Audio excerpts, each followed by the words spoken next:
Hello, hello. This is Alex Burkett, co-founder of Omniscient Digital, a premium content marketing agency, and you are listening to the Long Game Podcast. In this episode, I'm talking to Mischa Vaughn. Mischa is currently the director of content at Webflow. In the past, he has worked on content, editorial, and communications at companies like Carta, Pivotal, Upworthy, Twitter, and TED. In this episode, we talk about the expanding sphere of content, why Webflow is launching a docuseries and streaming platform, the changing landscape of PR, and how the content team is structured at Webflow. Without further ado, here is my conversation with Mischa Vaughn.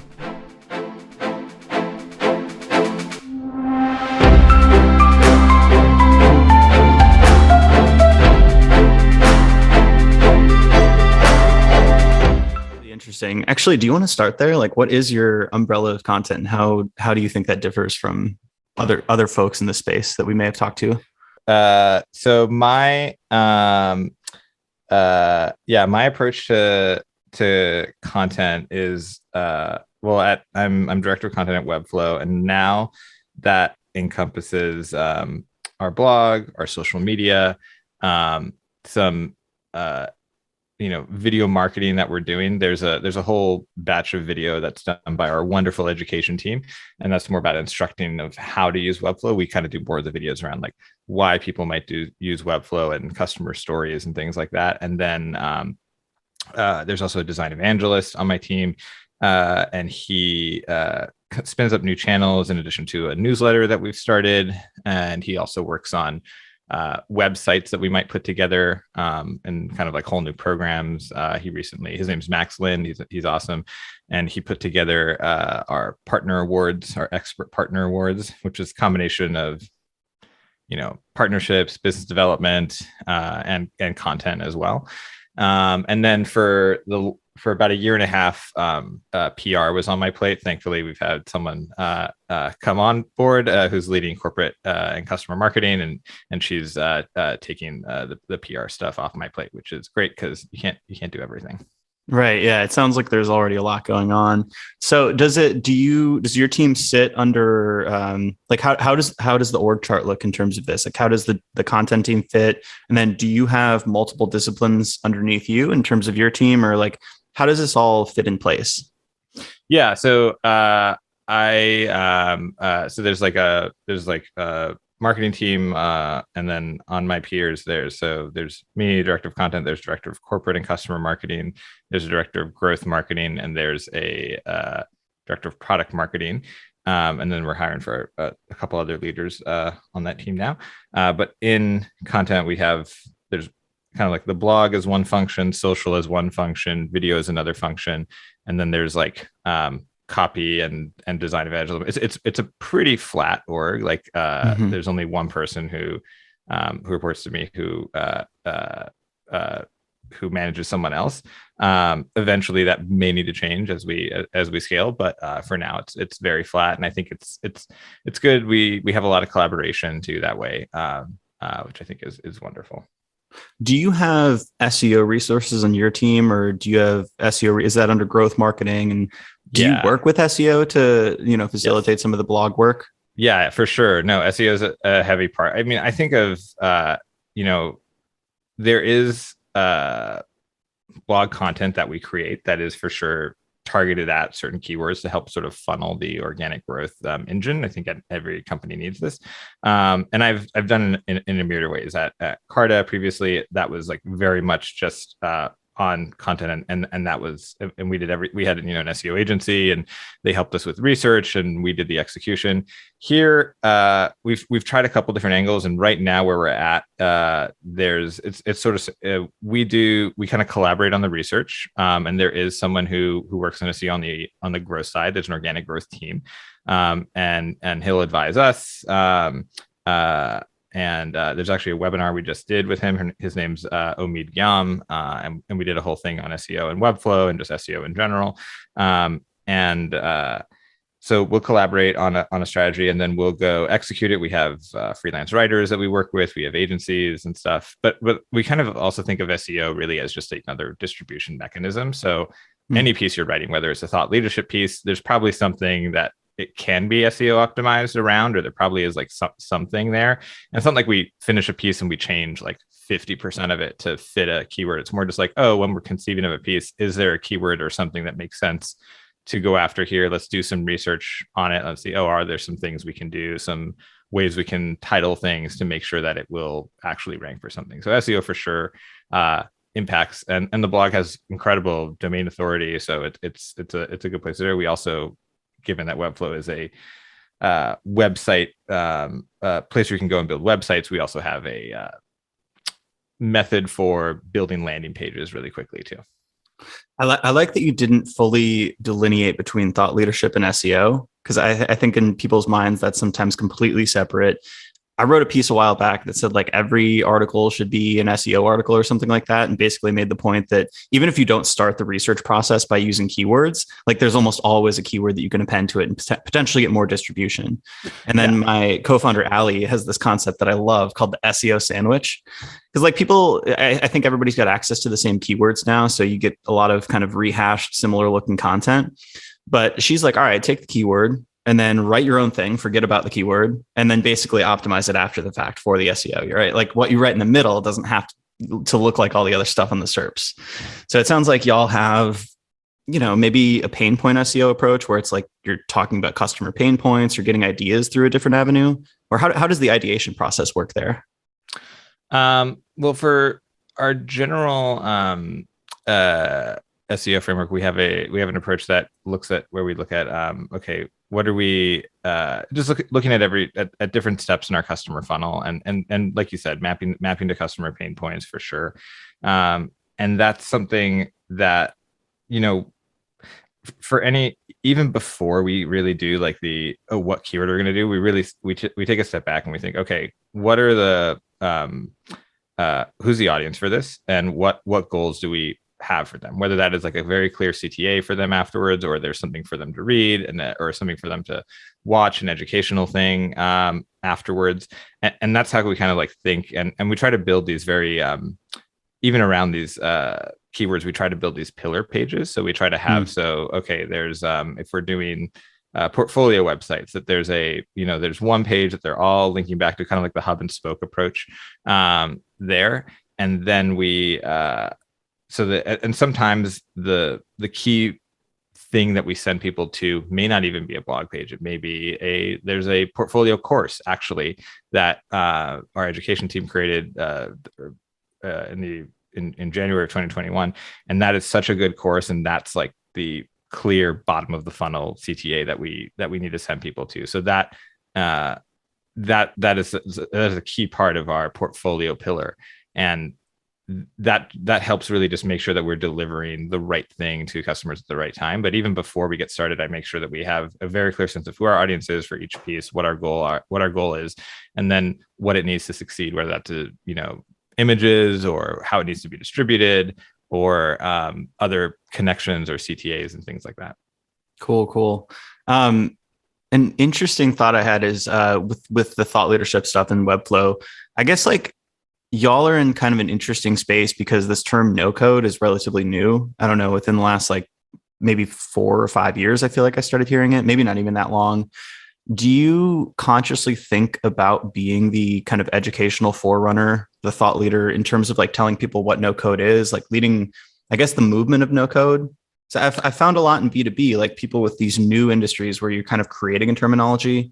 You can't just go write like, best CRM or something because everybody knows what a CRM is. But like, is there a challenge of like educating people on what no code and that movement is even about? And do you take that up on the content team?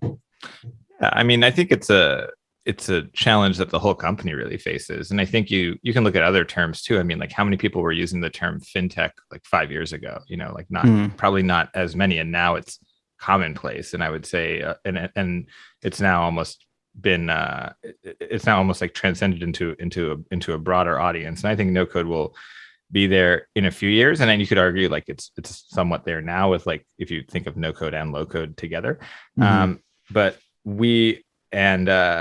I think there's like sometimes, for instance, when I was at Carta, we weren't writing a ton around fintech, because even though we were a fintech company, and even though we served a bunch of fintech companies there, and at Webflow, we definitely are writing about no code, there's like some key pages that we have, some blog pages and some landing pages we have that help explain it.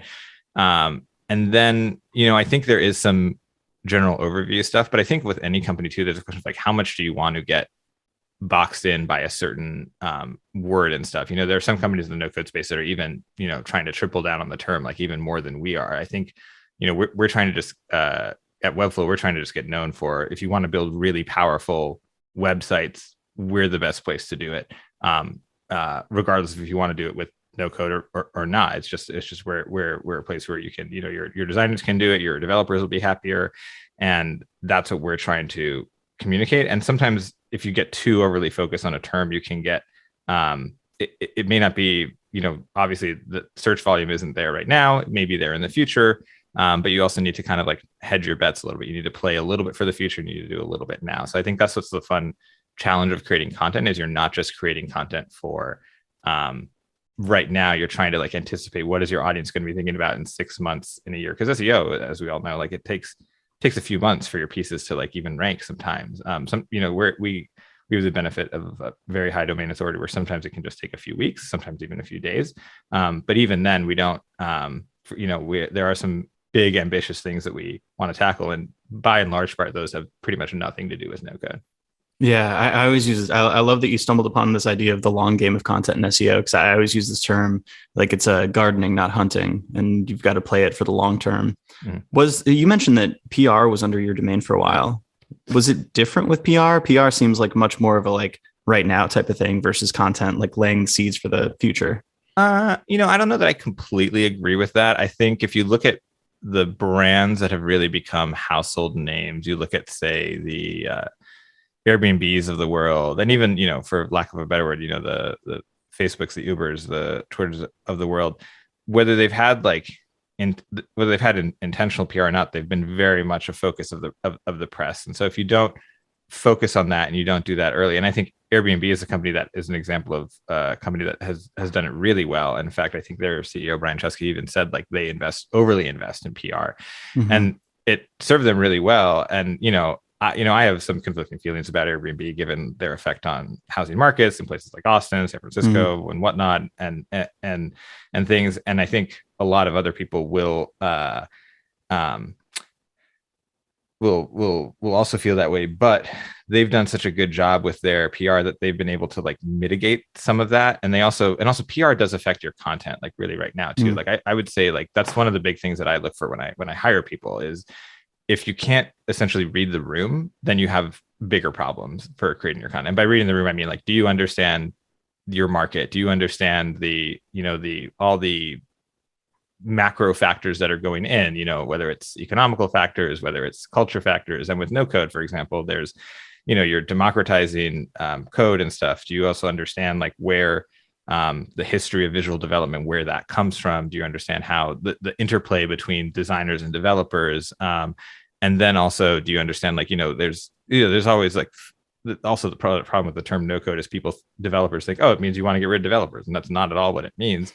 In fact, all the no code stuff is built on code. And it's, and that's, I think, where PR work really, or just like having a sense of that mentality is really helpful. And also with content, and a great content operation at a company helps inform the it's sort of like they call we call blog content owned content, and then PR is earned content. So the owned and earned they can help inform each other. They can you can write something that's intended for your blog, but before it goes out there, especially if it's a customer story or something, you can pitch that potentially, whether it's a video or a piece, and that's where really tight collaboration is important.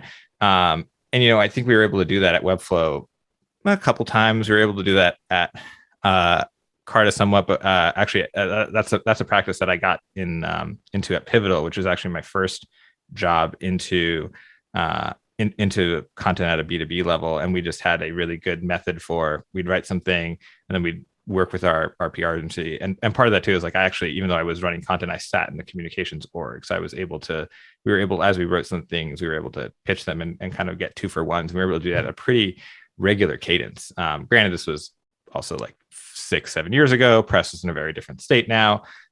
Press is completely different now after the pandemic. But I think it's an area that most companies tend to underinvest in, and it's hard now too. It is difficult. You don't get to show the ROI quite as cleanly as you do on blog and other things. But I do think it's an important area. At the same time, it needs someone to like really focus on it, and that's why I'm very grateful for my new colleague Lindsay, who joined, who's able to take it on and really push it and give it the attention that it deserves. What do you mean by how the press has changed from 6-7 years ago, and especially after the pandemic? What have the changes been like?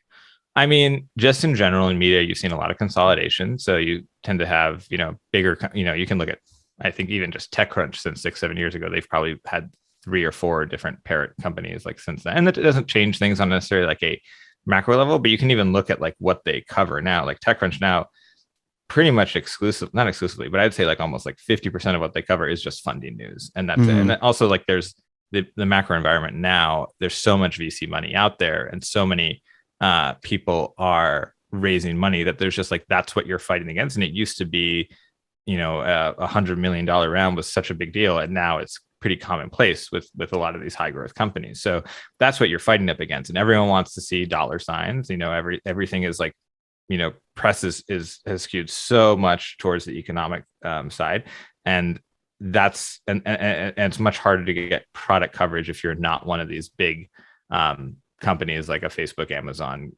Google, and whatnot. It does happen on occasion with some other public companies and some private companies. You can even look at Notion as a company that's private and has pretty great press coverage, but part of that too is they built up that sort of reputation in the press over the last few years, and they've just been like, it's a matter of hype, and they've just been really good at developing that over the last few years. So I think that's what's different. Like being able to manufacture that hype now is much harder, because those levers that you used to have to do it, raising a lot of money, releasing things, those are just like a little bit more commonplace. There's more competition there, so you have to stand out. If you're not about one of these like new trends, like a Web3 or something, it's going to be a little bit harder to just sort of stand out in that PR. If you have unless you have a CEO that's really able to just like, go off the cuff and shoot from the hip. And even then there's like so many CEOs trying to do that right now. So it's like, it's just really tough. And I think, just the pandemic, you can't meet with reporters one-on-one for, just to catch up the way you could. And that goes for whether you're a CEO or whether you're a PR person at a company. There's a lot of PR is just relationship building. And that's just stuff that you can't do via Zoom quite as effectively. And that's a pretty big reason by this just like fundamental nature and shift in PR right now.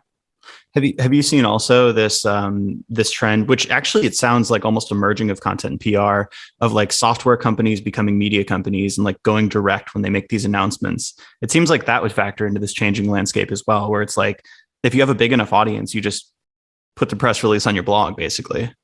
Yeah, for sure. I mean, we have our newsletter Inspo has over 500,000 people that get it. Like it's a huge emailing list, and it actually helps with us when we talk to potential guest writers and stuff too. It's a huge selling point. And I think that every company, when you get big enough, does become somewhat of a media company. And you'll even look at, like Netflix even just releasing a publication now to cover their stuff. And they are a media company ostensibly right now. So it's, I think that does definitely play a role in it for too. But I also think that's like, it's a little bit like of a chicken and the egg thing too. Like, yes, that was happening, but also the way coverage was changing and also just like less outlets out there and just less coverage to be had. There may have been some frustration. So it may have like born some of these publications and media approaches like coming together and stuff too, or people feeling like, oh, reporters aren't treating this subject as fairly, which is I think what A16Z's like Coinbase and stuff. Yeah, exactly. And Coinbase and stuff. Yeah. And so I think it's definitely a little bit of what you said, but it's also a little bit of like it's born out of this problem as well. Nice. I feel like this is an interesting transition. So there's multiple types of media companies. There's kind of like Netflix style edutainment, entertainment, and then there's journalism. And it sounds like you guys are introducing more of a entertainment category with this Webflow TV and Generation No Code. So yeah. Do you want to talk about that? Yeah, I would love to. Thanks. So Webflow TV is something we just launched last week. It is a streaming platform that we built in about a month. On Webflow, we used like 5 tools, and we built it in about a month. It came out of an internal hackathon that a few folks worked on, and then a designer joined. And Webflow, if you're not familiar, it's this way to kind of visually manipulate code, and she was able to put it together and connect things. There was a little bit of custom code that we did to get like when a video finishes, it auto advances to the next thing, kind of that auto advanced feature. And then it's a streaming platform where we're going to have original and curated entertaining content and stories around creativity and entrepreneurship and design as well. And so these are going to really be story based. So you might have someone taking you through how they built their agency or something, or you might have a freelancer talking to them about how they pitch clients or something like that. And Generation No Code is Webflow's first original docuseries. It's going to follow 4 different stories in the about just people in the no code movement and the impact that they're having on their businesses, on their communities, and it's a really fantastic story. We're working with Matthew Encina, who's incredible director and creative designer, who used to be with The Future. He's now independent, and he's just really well known in the design community, really incredible storyteller.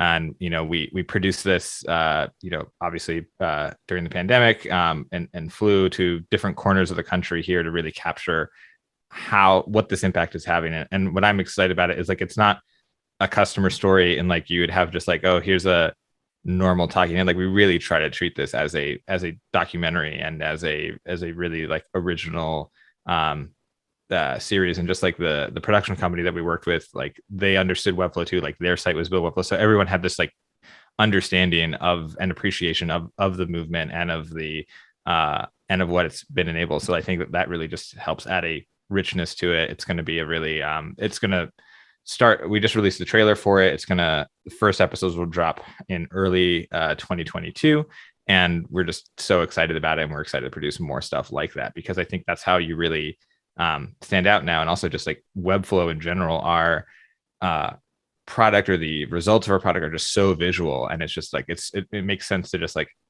invest more into video than any other format right now. Is the goal of this, it sounds like it's product tangential, but not completely circulating your product. It sounds like maybe, it's around the same space, but like, is this something that you hope current customers and people in your atmosphere already they watch, or is this something that you're hoping to bring in a whole new audience that may be interested in a no code platform, but they may just be interested in the quality of the show itself?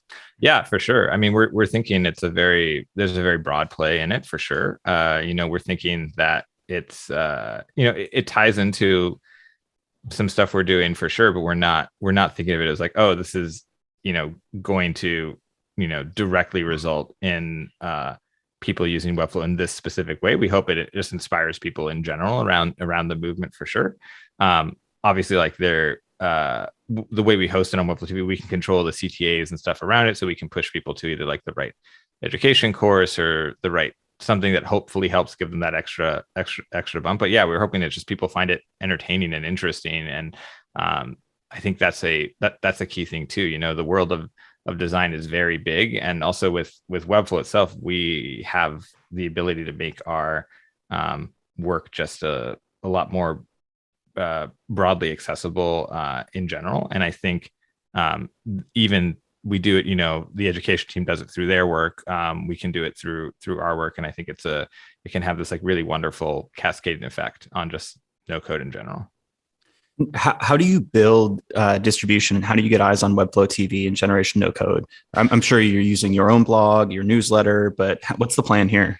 Yeah, I mean, it's a work in progress because we obviously just launched, but it'll be a combination of organic and paid efforts too. Like that's another thing too that's really nice about this is we can because we're bringing together all these different design things that, yes, they exist on YouTube and other things, but they're not in one place and they're not necessarily easy to find. There isn't that curation element of like, oh, what are really like the best, some of the best stories out there. And so by bringing them together, like we're hoping that we can create this like destination for if you're interested in design, entrepreneurship, and just entrepreneurship on the web in general, that see Webflow TV as a good resource to go to, and we hope to point people to it, through our organic channels just regularly, and then also through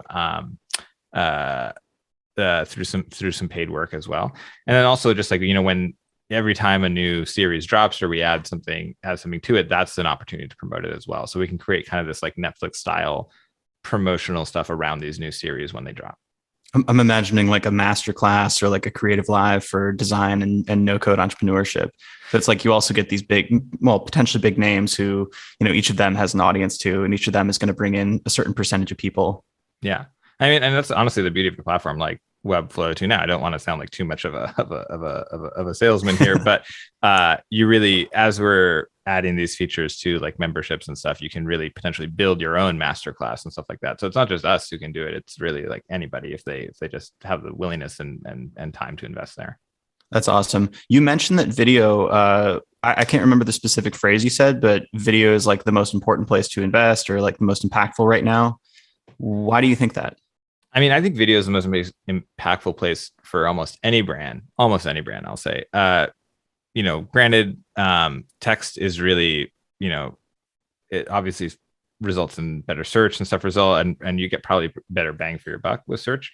But I think the reason why I say video is the most impactful is that I just think video is the most impactful medium regardless. Like you get visuals and you get sound. So you're affecting two senses in the human body, and it's just like you can really affect people. And if you just think of like the media that actually like creates an emotional response in people, like what are they? Like, yes, a photo can do it, and yes, like great writing can do it, but like a great movie, a great even a great commercial, like that'll make me cry, like if it's done well, if it hits the points. And just like the power that video has over other mediums is immense. And also, as most social media platforms are trending more towards being more video centric now. Like I would say Instagram is a video platform now. Like I wouldn't even call it a photo platform anymore, especially with stories, especially with Reels, TikTok, obviously, and then even LinkedIn it is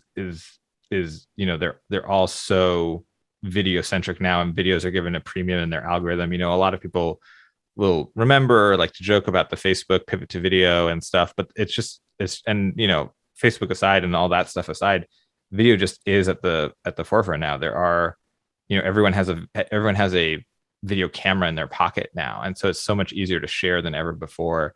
And that's kind of what you're competing against now. That's what just everyone is sharing. They're not just sharing text anymore; they're sharing videos, I would say. And I think that's just where we're headed. It's not going to slow down like anymore. It's just going to get more and more video centric. It's just going to be easier to share. Yeah, I actually agree with that. I think podcast too is an interesting medium, especially you mentioned the trust and kind of like different emotional resonance.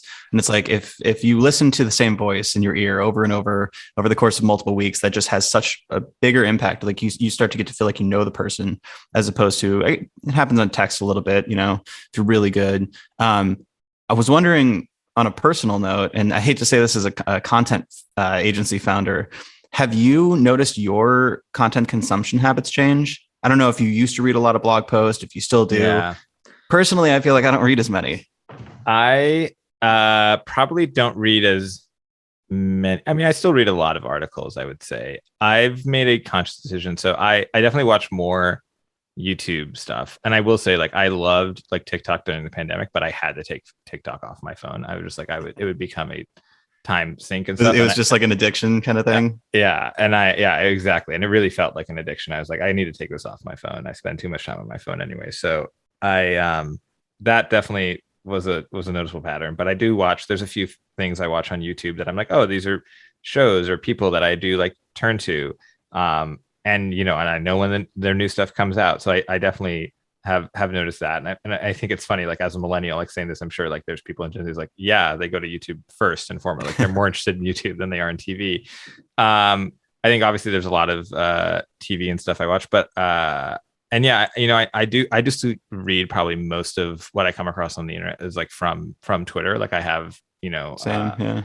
So that's still, I think, my window into a lot of things. And I think Twitter, even though if it's not the biggest social media, no, rather it definitely influences a lot of them. I would say like a lot of things will like, you'll see like tweets being linked to on Reddit and on other places. It's just, and so like, even if you're not starting there, a lot of things like do come back. Like I think, even in my time, like when I worked at Twitter, I remember when we launched the kind of, they called it like Twitter One or whatever. And it sort of like was the beginning of the skeleton of what you see in Twitter today. The most impactful thing, and the thing that I was most excited about, was Twitter tweets being able to be embedded, and even just that, like having that everywhere. It's like you can really, really encounter it. But other than that, I try to read books more frequently. It's tough because I really love fiction, and then I for nonfiction books, it's like so many of them have what I call just like the Malcolm Gladwell effect, where it's like there's too many words in there, and they don't need to be that long, and they could be they could be 3 chapters, and you would get just as much out of them. And I think that's not, and it's particular with like modern nonfiction where that's a problem. And there are some people who are doing interesting explorations of like what comes after the book in a nonfiction capacity. But I think, yeah, pretty much for the most part, it's definitely articles that I read, but I have noticed an uptick in video and stuff. And sometimes it's nice, to get that. I do listen to a lot more podcasts than I have before. They're mostly basketball podcasts, just because I enjoy the chatter around it. But I do listen to a lot of other things. It's nice when you're walking the dog to be able to have that sort of like passive noise. Yeah. You hit on a couple interesting points. The one being the long books. And I think I saw, I don't want to say who it was because I'm going to mess it up, but it might have been Paul Graham say that many books should be blog posts and many blog posts should be tweets. And that's where I think Twitter's been interesting, is I feel like I almost read it like I used to read blogs. I use it to discover new things, filter in and out. And like I spend a lot of time getting insights there from threads. And similarly, I guess like I watch a lot more YouTube too. And in fact, there's some business content that I watch there. I talk about this sometimes, and I feel like it's still kind of obscure. So this channel, the Punk Rock MBA, he talks. I'm super into like old school punk rock and pop punk, and he goes through like these histories of different bands and trends and stuff like that, and ties it into like business and marketing lessons. And that's probably what I would have read on a blog post maybe 10 years ago or 5 years ago. So it's been fascinating. I don't know if you've got business content that you listen to or watch on YouTube as well, or it's more just basketball and more like recreational stuff. But it's been fascinating to see that shift. Yeah, it has been fascinating. I think with threads and with stories on Instagram too, you just have people have these like storytelling mechanisms, and there's a lot. It's easier to set up an account on those channels, and the audience is already built in and stuff, versus setting up a blog and watching. You have to direct people to, like, it takes a lot of work and a lot of investment. But you can start. You'll see a lot of people start as an Instagram page or it used to be a Twitter, I guess, like 5 years ago, but they'll start as Instagram, and then they'll eventually like create their own channel. And there's obviously like newsletters too. There's a lot, newsletters have been having their moment for sure, thanks to Substack and other channels like that. So I think, you'll get also just like a lot more of the interesting writing there. And it kind of like brings me back to like something that I remember thinking this like 5 years ago, and I should have put it out there in a tweet just to have like to refer to. Is like, I basically think like the future of media, you're going to have like a lot of companies that are basically under 10 people or over 1,000, and basically like nothing in between. Because that's just media now, and the way it's working. Like you're only going to work as either like a big conglomerate or a tiny team that just is like able to, move really fast and doesn't have a lot of overhead.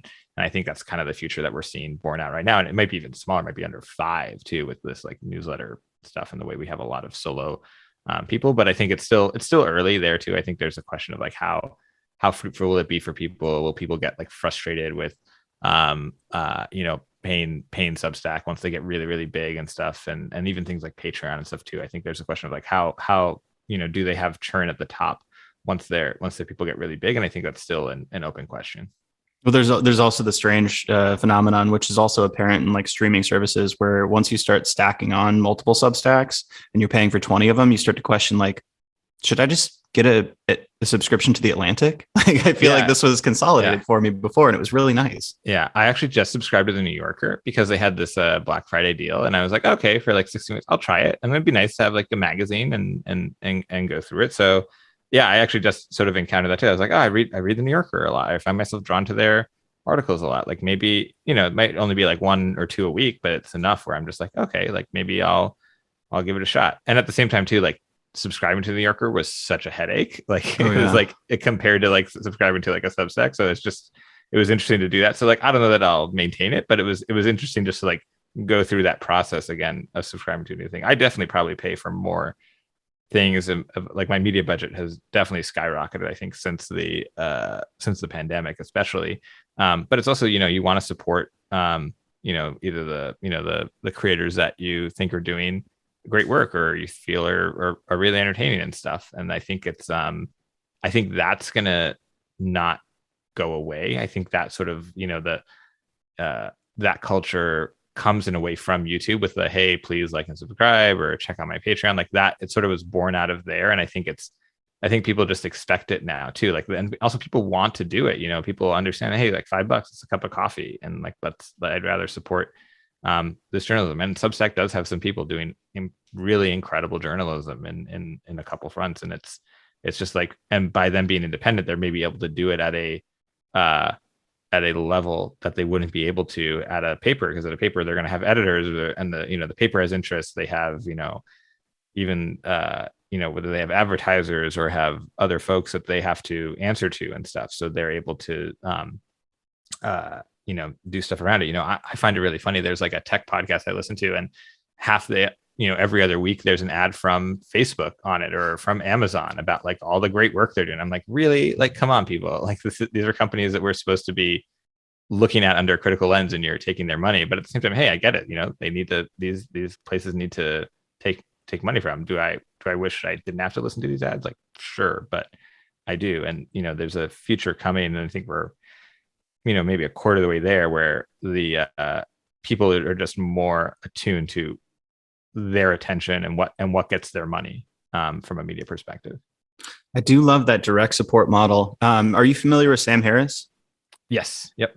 Yeah. So like, I don't know how long he's been doing this, but many years ago, he opened up that, direct donation support model for the podcast. And I know he's got like a freemium version, so to speak, where it's like kind of 3/4 or half of the podcast. And then you pay, I think it's whatever you want. I think I pay like $5 a month or something like that. But then I get the full access to the podcast. And then I also get his app and all that stuff.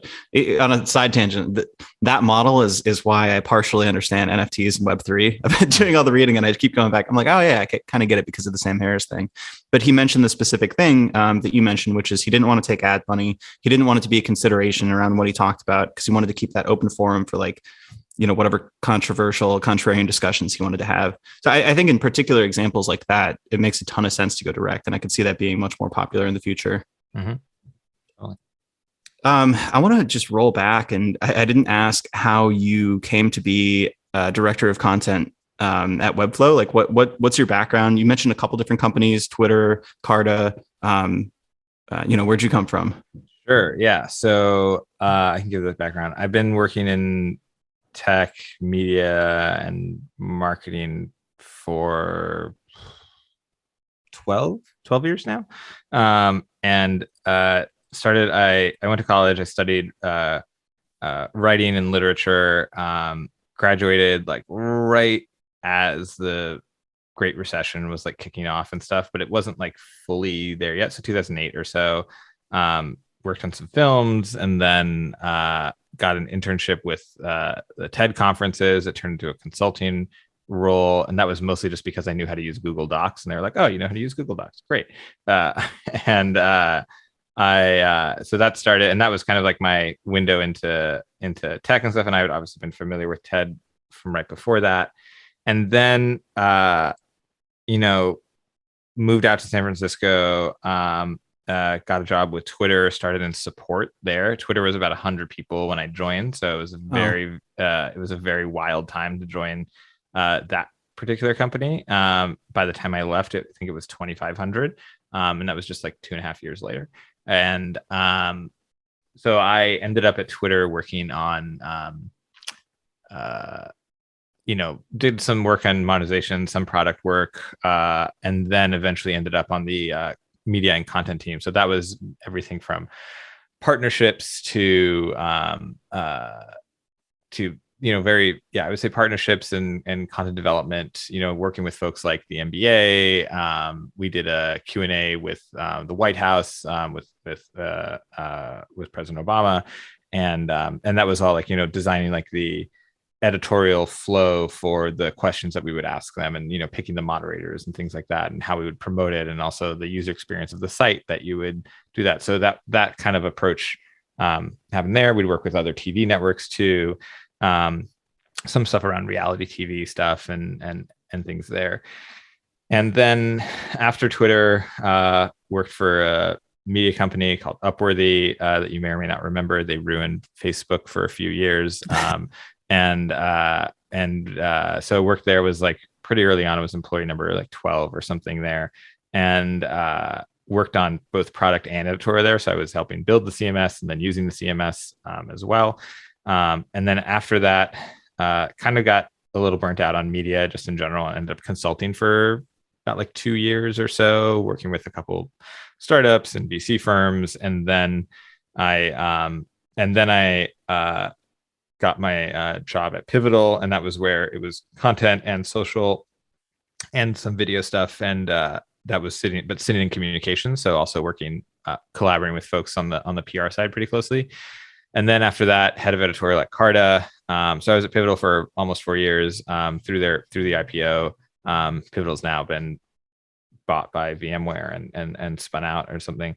But after Pivotal was Carta, where it was head of editorial, which was pretty much blog and social, and really worked on some like data journalism stuff, which Carta does now still and does a great job with. And then after Carta, Webflow had been on my radar for a bit because I'd been following Vlad, the CEO, and then and his tweets were really great. He doesn't tweet as much anymore, but when he does, they're good. So I'd been interested in Webflow, thought of building my own site in Webflow, but clearly was like, okay, I need to sit and really like learn this for a minute.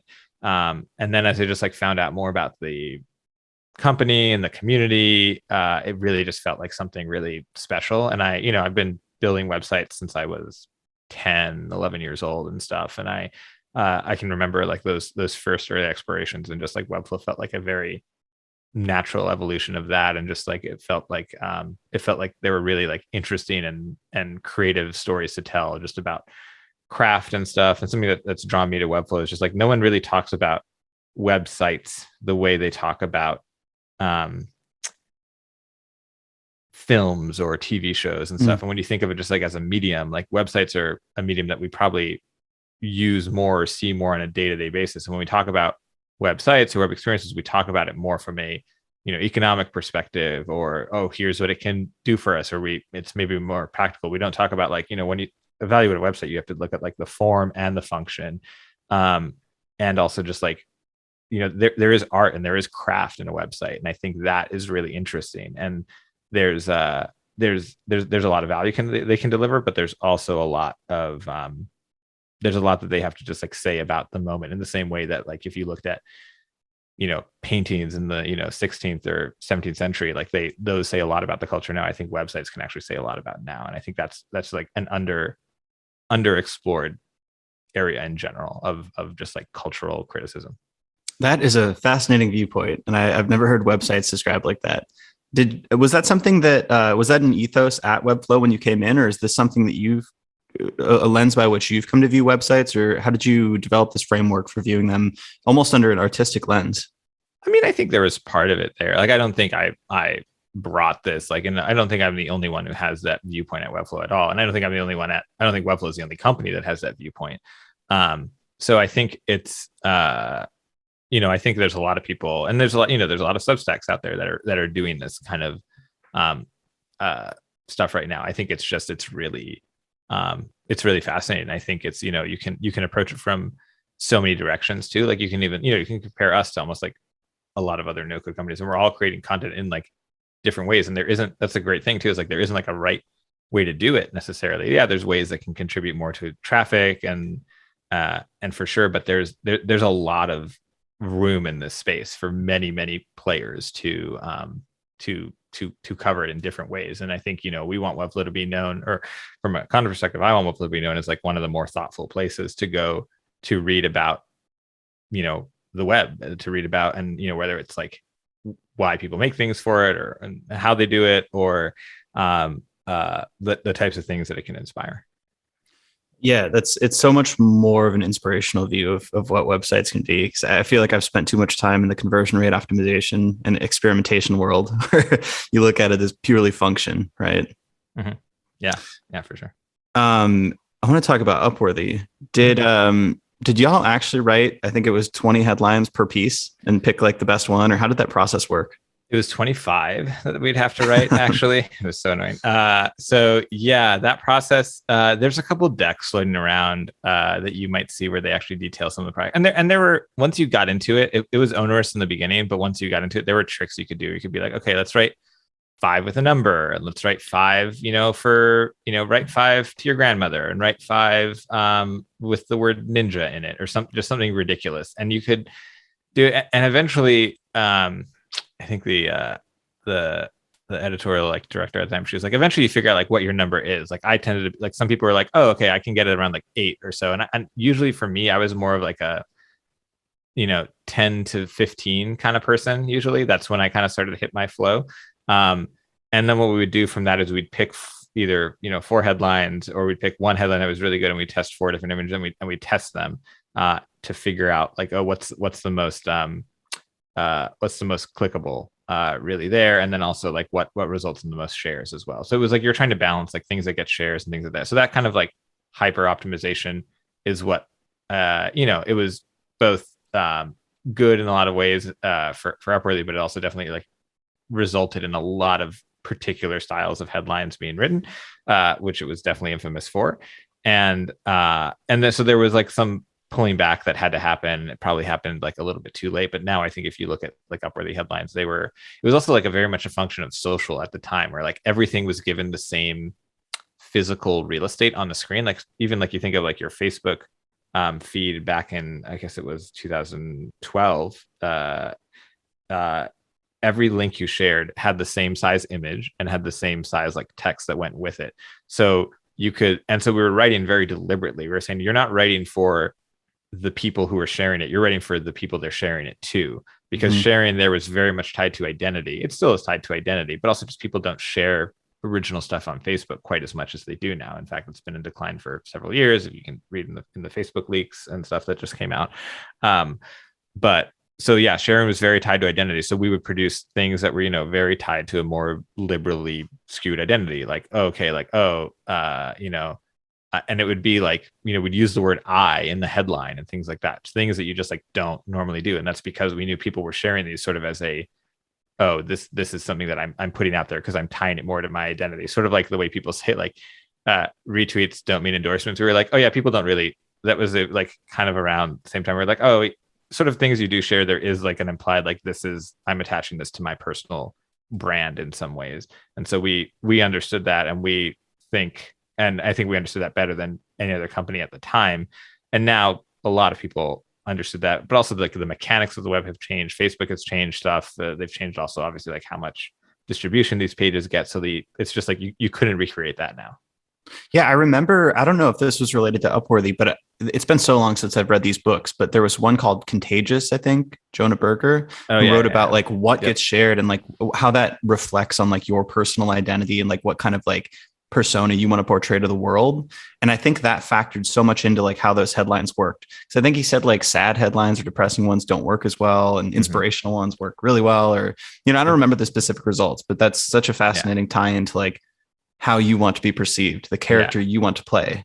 Yeah, inspirational things work well, and sadly, anger-inducing ones work really anger well, for sure, which actually explains a lot if you think of just like the rise of like extremism like all over the world and stuff, and you think of like how some of these like publications have risen and stuff, and it's like, and it's kind of like sad and stuff, and I don't know 100, and it's just you see some tactics and stuff that are out there, and you're just like, oh yeah, those like are kind of similar and stuff. So it's like, I do think like platforms, especially Facebook, Twitter, YouTube stuff, they bear some responsibility for like, making sure that sorry about that. There's a grocery delivery.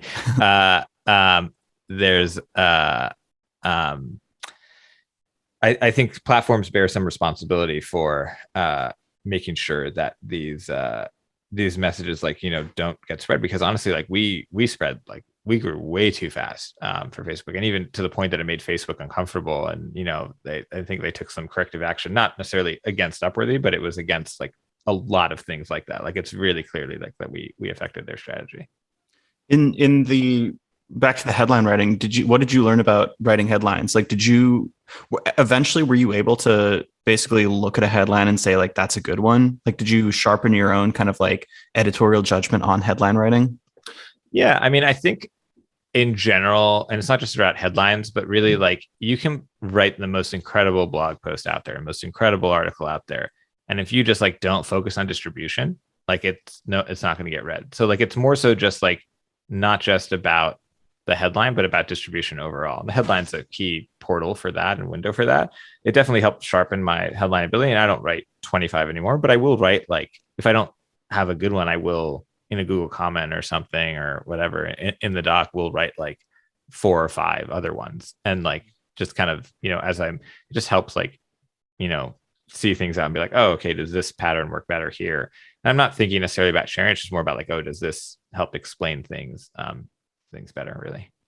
Yeah, it's cool because it's almost like I'm kind of relating this to Twitter. I've been trying to tweet a lot more, and it's like you get this fast feedback loop on Twitter, and it's very bite-sized stuff as well. I couldn't do it for a while because I started looking at it as copywriting. Like I was training myself to become a better copywriter. And with writing that many headlines, and especially the testing mechanisms that you were able to do, it's like you could shorten the time that it took to become a pretty good copywriter, it seems like. Yeah, I think for a particular style of copy, yes. At the same time too, like copy has many different forms. There's I guess that's not gonna work on like an enterprise B2B website. Like, you'll never believe what happened next. Yeah. At the same time too, like I think a lot of copy, having some personality in your copy is important, but it's like balancing like that versus also you want to be very clear what people need to do or the value of a page or something like that, so they don't have to do too much legwork in their too much thinking in their heads over just like what this page means. Do you keep a writing habit outside of your professional work at Webflow? Like, do you have a personal blog, a journal? Like, what do you do kind of outside of Webflow for writing? I've been really bad about that for the last few years, and I've journaled here and there, but I'm working on it. It's just kind of it's hard when you spend like all day on a screen to be like, oh yeah, I want to spend like more time on a screen. So it's something I'm working on. I also don't like, I think the writing that I would do would be very different than the work that I would do, the writing I would do for work and stuff. So balancing that, I'm also balancing some like carpal tunnel issues too. So it's like makes typing a little bit harder for like extended periods of time, but that's what happens after 12 years in the industry.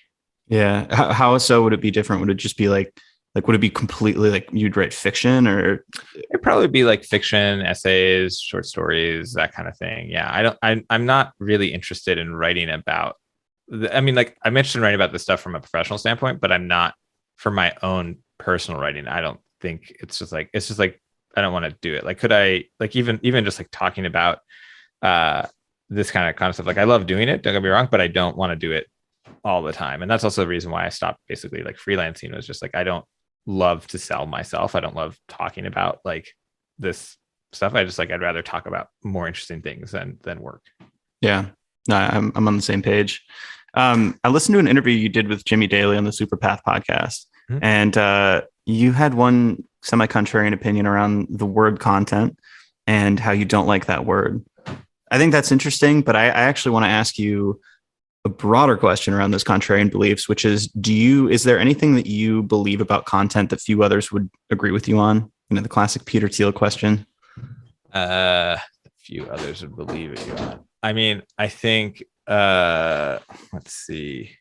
I don't know about like few others. I do. I guess, well, or maybe many would disagree with you on. Oh, I don't think, well, okay. Yeah, I don't think it's about volume, which a lot of people do think it's about volume. And it's like this kind of like the Ira Glass quote or something of like, you do have to write more to like get to figure out what like quality is, like, but I don't think it's like pure quality, like either. Like, there's a lot of like, especially people coming from journalism into company company produced media, they'll sometimes be like quality snobs, and like there are sometimes people who are like, no, it's all volume, all growth, and like the truth is it's like you need both. Like, and it's not, I think that's necessarily contrarian, but like it really is just like you need both. Like you can't.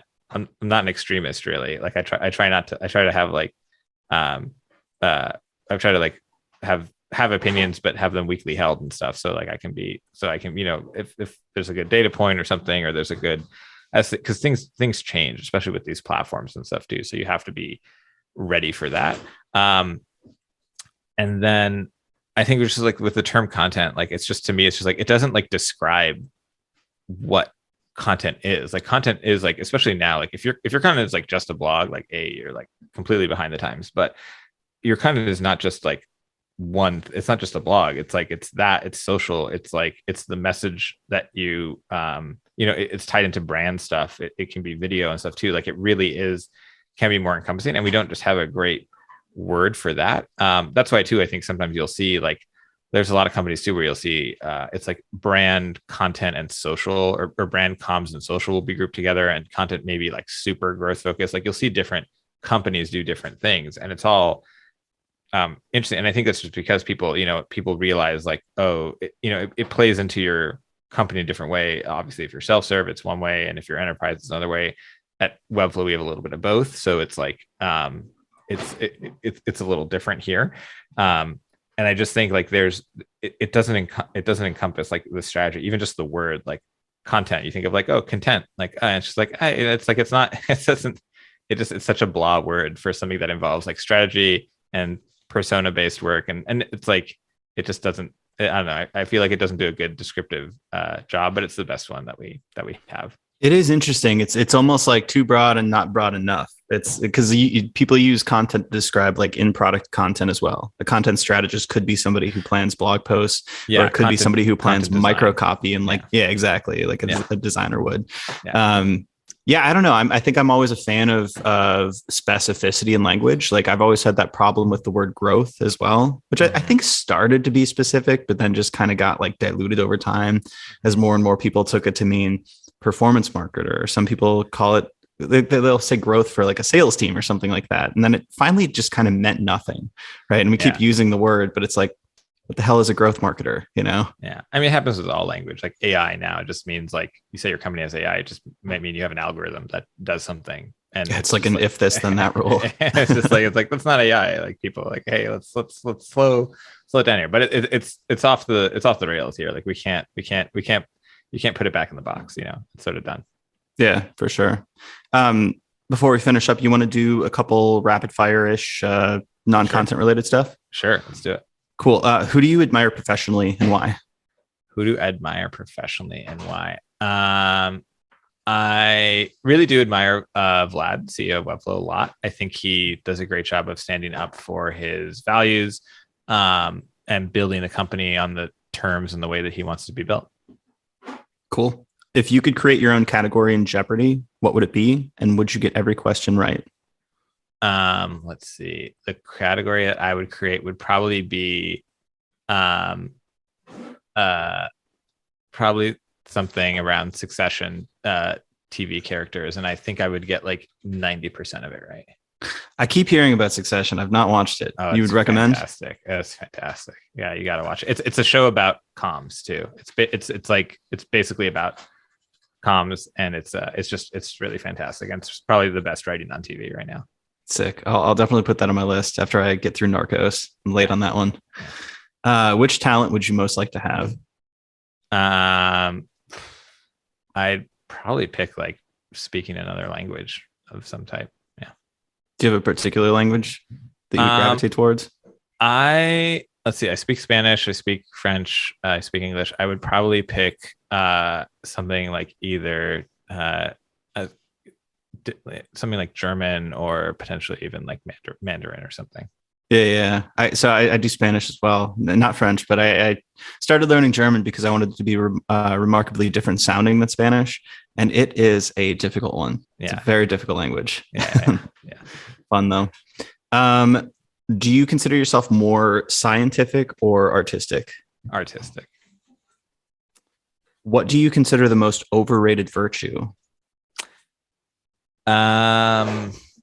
The most overrated virtue. I think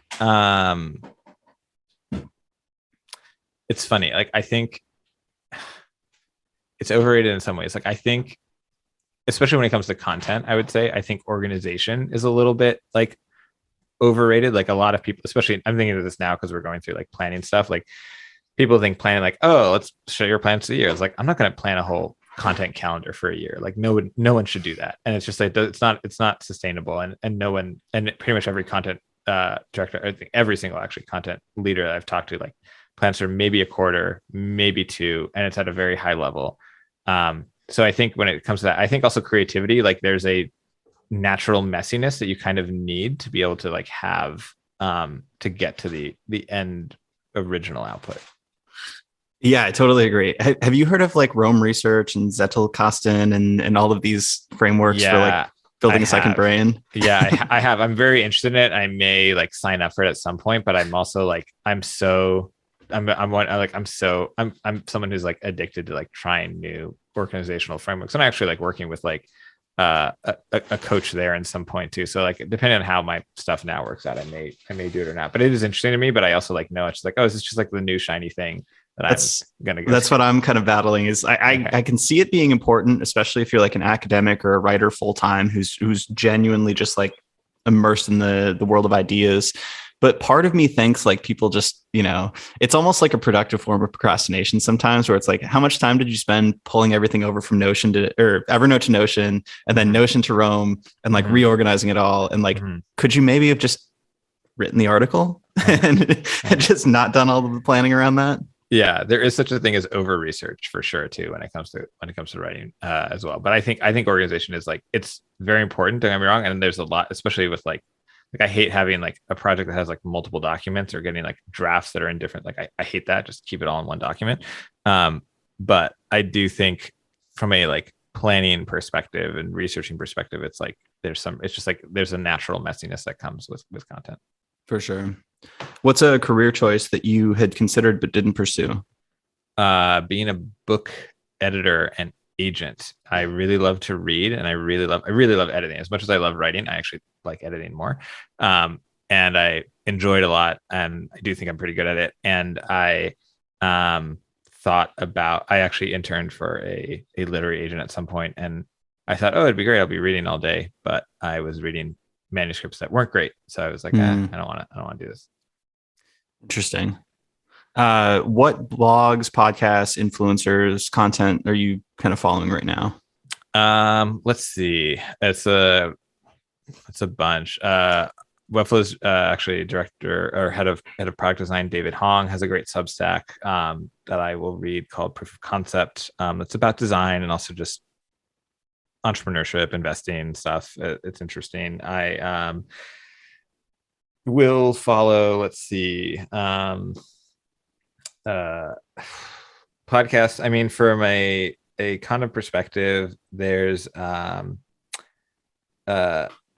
forget the names of them. There's one that I just got tuned into that's like growth focused. That was like that I listen to on occasion. That's good. From a just overall tech perspective, I listen to the Equity podcast by TechCrunch with Natasha Mascarenas and Alex, and then another influencer. I don't know. I follow like so many people on Twitter. It's just like that's like where I get all my stuff from. For sure. Same here. Easy finale. Where can people find you online? Yes. So you can find me on Twitter. I'm just at Mischa, Mischa. And my website is mischavn.com. Spoiler alert, it's built in Webflow. And yeah. That's awesome. Well, thank you so much for doing this. This was super fun. Yeah, sure. Thanks, Alex. Thanks, Arvin.